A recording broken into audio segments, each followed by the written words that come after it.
Will mission Mosam improve weather forecast? Why in news?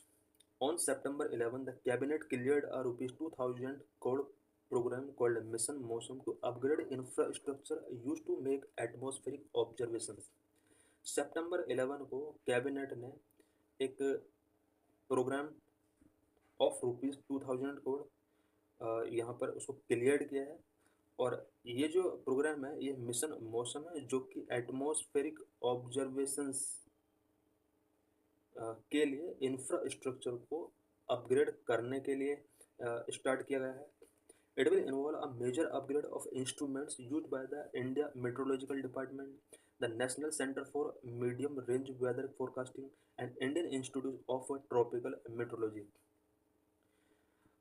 Mainly तीन institutions के द्वारा जो भी इंस्ट्रूमेंट यूज किए जाते हैं, स्पेशली इंडिया मेट्रोलॉजिकल डिपार्टमेंट के द्वारा, National Centre for Medium Range Weather Forecasting के द्वारा, Indian Institute of Tropical Meteorology के द्वारा, एटमॉस्फेरिक ऑब्जर्वेशंस के लिए जो भी इंस्ट्रूमेंट यूज किए जाते हैं उनको अपग्रेड करने के लिए यहाँ पर ये मौसम मिशन लॉन्च किया गया है।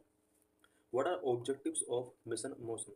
The mission's focus is to improve atmospheric observations to enable better quality monsoon forecast, improve alert warning of deteriorating air quality, and warn of extreme weather events and cyclones. Mission Mausam atmospheric observations को improve करेगा, especially better quality monsoon forecast ये कर सकता है, warning of deteriorating air quality alert को improve कर सकता है, extreme weather events and cyclone से पहले वार्निंग दे सकता है। Critical elements of the mission include deploying next generation radars and satellite systems with advanced sensors and high performance super computer. Mission Mausam के अंडर कुछ क्रिटिकल एलिमेंट्स के under advance sensor and high performance super computer के साथ यहाँ पर कुछ next generation radar and satellite system को deploy किया जाएगा। Developing improved earth system models and GIS based automated decision support system for real time data dissemination. Real time data dissemination के लिए स्पेशली एटमॉस्फेरिक ऑब्जर्वेशन से related real time data dissemination के लिए यहाँ पर इम्प्रूव्ड अर्थ सिस्टम मॉडल्स को develop किया जाएगा और GI based auto decision support system यहाँ पर लॉन्च किया जाएगा। The nodal agency involve in executing the mission is the ministry of earth science.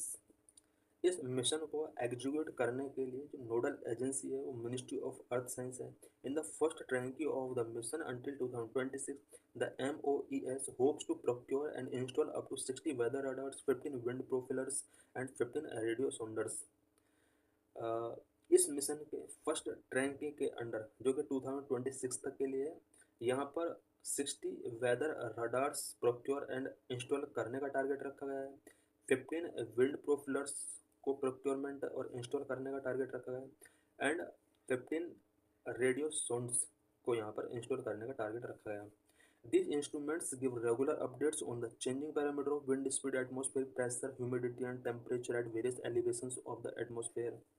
ये जो इंस्ट्रूमेंट होंगे means radar, wind profilers and radio sounds, ये जो इंस्ट्रूमेंट होंगे ये एटमॉस्फेयर के वेरियस एलिवेशन पर विंड स्पीड के चेंजिंग पैरामीटर को मेजर करेगा, एटमॉस्फेरिक प्रेशर, ह्यूमिडिटी, टेम्परेचर, इन सभी को ये मेजर करने का वर्क करेगा। What is novel about this mission? इस मिशन के अंडर क्या नोवल है? It has outlined a radical plan for weather management. Weather management के लिए एक रेडिकल प्लान इसको कहा जा रहा है। This means actively changing the weather using cloud seeding which involves spraying cloud with appropriate chemicals to increase और decrease their water carrying capacity. इसके अंडर क्लाउड्स पर स्प्रेइंग किया जा सकता है स्पेशल केमिकल्स का, सो दैट उसकी वाटर कैरिंग कैपेसिटी को इंक्रीज या डिक्रीज किया जा सके। Planes are also afford to control lightning. Rainfall के टाइम पर जो लाइटिंग होता है उसको कंट्रोल करने के लिए भी यहाँ पर कुछ प्रोविजन किए गए हैं। As statistics reveals, lightning strike are the number one cause of nature propelled death in India. and were responsible for 2,821 or 35% of the 8,060 incident during attributable to natural forces in 2022 according to the NCRB report. According to NCRB report 2022 में natural accident जो total natural accident की वजह से total death हुआ था 8,060 death हुआ था, जिसमें 2,821 डेथ लाइटनिंग की वजह से हुआ था। अबाउट 35% जो डेथ हुआ है ये लाइटनिंग स्ट्राइक की वजह से हुआ था। This issue